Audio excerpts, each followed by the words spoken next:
வணக்க வயசு நண்பர்களே, ஒரு மகிழ்ச்சியான செய்தியுடன் உங்களை சந்திப்பதில் எனக்கு மிகுந்த மகிழ்ச்சி.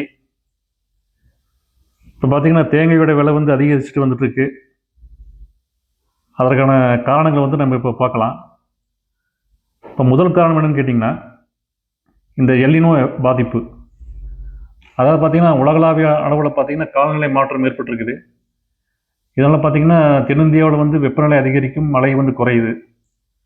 இப்போ தேங்காய் மரத்துக்கு பார்த்தீங்கன்னா ஆண்டு முழுவதும் ஈரப்பதம் இருக்கணும், போதுமான தண்ணீர் இருக்கணும். ஆனால் வெயில் காரணமாக பார்த்தீங்கன்னா இந்த மரத்தோட வளர்ச்சி வந்து குறையுது, புதிய பூக்கள் வந்து உதிர்ந்து விடுகிறது, காய்களும் சிறிதாக இருக்குது, அல்லது உதிர்ந்து போகலாம். இதனால் வந்து பார்த்தீங்கன்னா ஒரு ஏக்கரில் கிடைக்கக்கூடிய மகசூல் வந்து குறையுது. சந்தைக்கு வர காய்களுடைய எண்ணிக்கை குறைவதனால விலை வந்து தானாக அதிகரிக்குது. இரண்டாவது காரணம் பார்த்தீங்கன்னா கர்நாடகாவில் வந்து உற்பத்தி குறைவாக இருக்குது. அது மாதிரி கேரளாவிலையும் வந்து பார்த்திங்கன்னா உற்பத்தி குறைவாக இருக்குது. ஏன்னா கர்நாடகாவில் பார்த்திங்கன்னா இப்போ வறட்சி ஏற்பட்டிருக்குது. நீர் பற்றாக்குறை மற்றும் நோய் தாக்குதல் காரணமாக விளைச்சல் குறைந்திருக்குது. அதனால் பார்த்திங்கன்னா வியாபாரிகள் வந்து தமிழ்நாட்டிலேருந்து அதிகமாக காய் வாங்க ஆரம்பிச்சிருக்காங்க. இதனால் தமிழக சந்தைகளையும் பார்த்திங்கன்னா போட்டி அதிகமாக இருக்குது. இப்போ மூணாவது காரணம்னு கேட்டிங்கன்னா பருவமழை மாற்றம். இப்போ பார்த்திங்கன்னா இந்த வருஷம் பருவமழை சரியாக பெய்யல. இப்போ சில இடங்களில் வந்து அதிக மழை பெய்ஞ்சிருக்கு, சில இடங்கள் மழையே இல்லை. இந்த மாற்றங்கள் வந்து மரத்தின் வளர்ச்சியை வந்து பாதித்து மகசூலை வந்து குறைச்சிருக்குது. அப்புறம் நான்காவது காரணம் கேட்டிங்கன்னா பண்டிகை மற்றும் திருமண சீசன். இப்போ திருமணம், கோயில் திருவிழா, கிரகப்பிரவேசம், பொங்கல், விநாயகர் சதுர்த்தி, நவராத்திரி, தீபாவளி இந்த மாதிரி பார்த்திங்கன்னா நிறைய விழாக்கள் வரப்போகுது. அதுக்கு வந்து லட்சக்கணக்கான தேங்காய்கள் தேவைப்படுது. அப்போ தேவை அதிகம் போது சந்தை விலையும் தானாக அதிகரிக்கும்.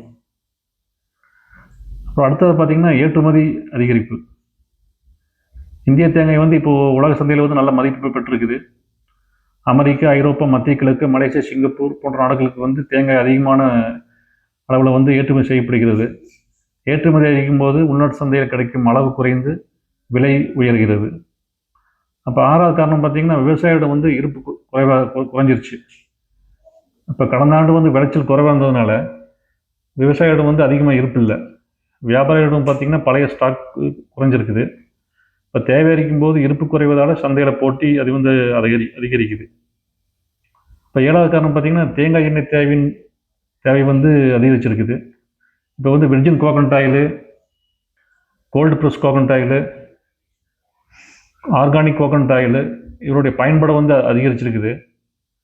இப்போ தேங்காய் எண்ணெய் தயாரிக்க வந்து அதிக தேங்காய் தேவைப்படுது, அதனால் பற்றாக்குறை ஏற்படுகிறது. இதனாலும் வந்து விலை அதிகமாக இருக்குது.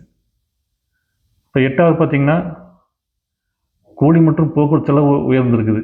இப்போ முந்தைய இருந்ததை விட இப்போ பார்த்திங்கன்னா தேங்காய் பறிக்கிறதுக்கு, ஏற்றுறதுக்கு, கிடங்குக்கு கொண்டு வர்றது, லாரி கட்டணம், டீசல் விலை எல்லாமே அதிகமாக இருக்குது. இந்த கூடுதல் செலவுக்கு வந்து தேங்காய் விலையில் வந்து இப்போ பிரதிபலிக்குது. இப்போ 9வது காரணம் கேட்டிங்கன்னா மதிப்பு கூட்டப்பட்ட பொருட்களோட தேவை அதிகமாக இருக்குது. இப்போ வந்து தேங்காய் மட்டும் வாங்குறதில்ல மக்கள்.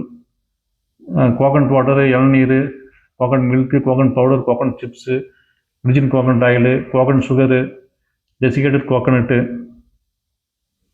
இந்த மாதிரி நிறைய பொருட்கள் வந்து நிறைய வேல்யூடேஷன் பண்ணுறாங்க.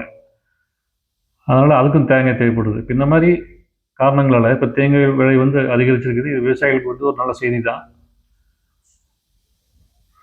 அதனால் வந்து விவசாயிகள் வந்து அவசரப்பட்டு தேங்காய்களை வந்து விற்க வேண்டியதில்லை. ஏன்னா விலை வந்து இன்னும் அதிகரிக்கும் என்பதுதான் இப்பொழுது நமக்கு கிடைக்கக்கூடிய நல்ல செய்தி. மீண்டும் ஒரு நல்ல பதிவுடன் உங்களை சந்திக்கிறேன். நன்றி, வணக்கம்.